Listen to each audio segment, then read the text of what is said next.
1.2, part 2. So we're going to get a little bit into talking about sculpture here, which is really helpful to put it in context. So a relief is a flat sculpture, like a wall piece that's carved into and has parts of its surface coming up, different heights. And it can be viewed from only one side.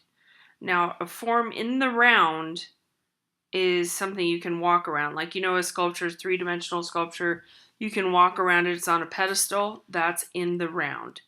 A relief, which we're about to look at here, the Imperial Procession, this is a high relief. So there's a difference between bas relief, meaning low relief, and high relief. So there's two things, but high relief, which this is, there's bas relief, which is the same thing as low relief. It has two names. It's a little confusing. So if you look at the bottom of this piece, this has bas relief. Well, yeah, this pattern, that's called a Greek key, and that is a pattern that is often with Roman or Greek works of art. And we use it in modernism too. But anyway, that's low relief. We'll look at another one as well. High relief here, part of the reason you can tell it's high relief is because of the shadows. But the rule of thumb is that more than half, or really 2/3 of a physical part is away from the wall. So if you can see this hand, it's pretty much all the way off, and then the shoulder perhaps is maybe a half or a quarter, but parts of it extend out. It's also giving a sense of depth. Now remember, this is high relief, giving a sense of depth because we see these other figures, because we wanted to think of this as a lot of people. The artist was trying to get us the impression that there were a lot of people attending this imperial procession, not just a few. So we have some figures and some faces that are further back, that are not as deeply carved. So the front is these children, perhaps, and the faces that we see here, and then we have some sort of half one, and then we have some even like quarter or less than that. So foreground or higher relief, and then there's more low relief in the back. But as soon as something is high relief, the whole thing is just called high relief, if that makes sense.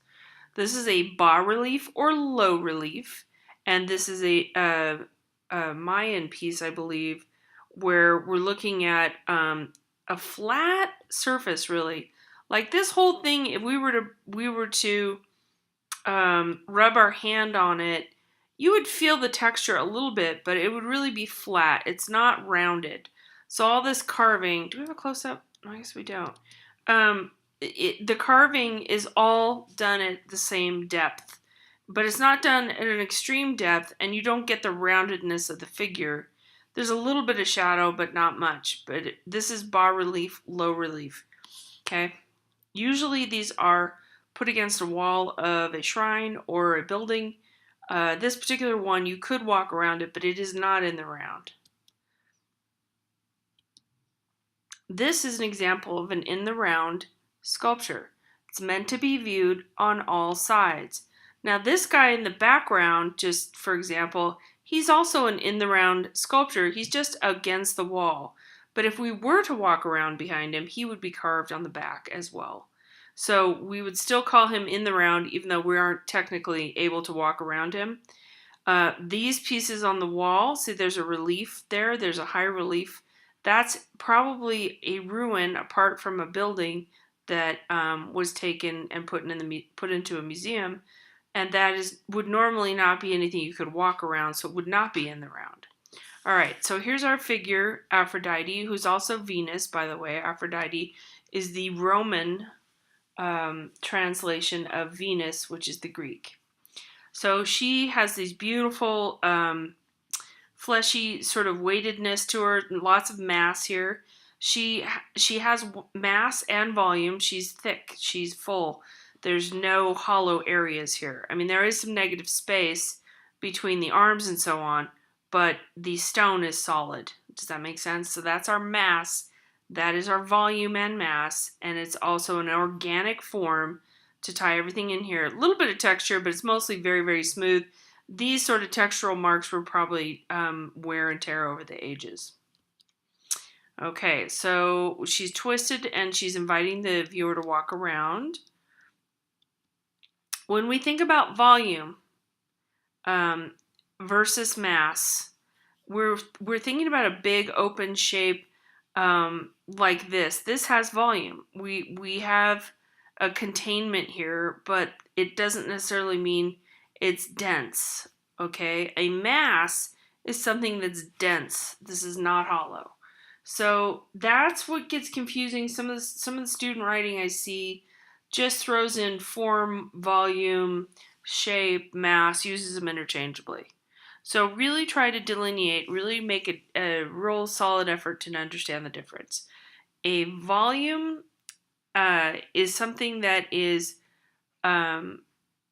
has a space. Like if you think about a car, for instance, a car inside the passenger area where the seats are, the volume is there, but it's not solidly filled with water or, our bodies don't take up the entire space and make it massive. It has volume there. Now the engine area, we could say, is maybe got mass inside of there, but it's open inside. A mass is something solid. Okay, now we're going to look at some mass, open volume. Oh, I'm sorry, we're going to look at this first. Open volume works, such as these, when they're hanging in space. This is really beautiful. There's another artist, Pei White, also that does similar work, Ralph Helmick. And up close, this is what our little elements look like, these little segments. Now, don't get confused when I say elements, meaning parts of the work versus elements of art.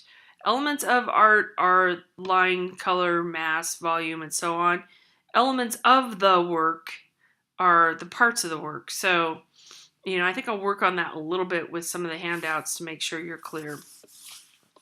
So we have these funny little Eastern Island heads, which actually do have mass, and regular heads have mass. But the whole work does not have mass. There's no mass here. This has just got volume. If you see that, you can see through it. It's just got a lot of air and space that you can go through, but it does have volume. Another piece, this is kind of a long historical story. I'm going to let you read that in the book, but this was a model similar to the Eiffel Tower, never was built. Another really beautiful piece that I like a lot that you can walk through so you understand the idea of the open volume, but you see how there's no massiveness or density to this particular piece.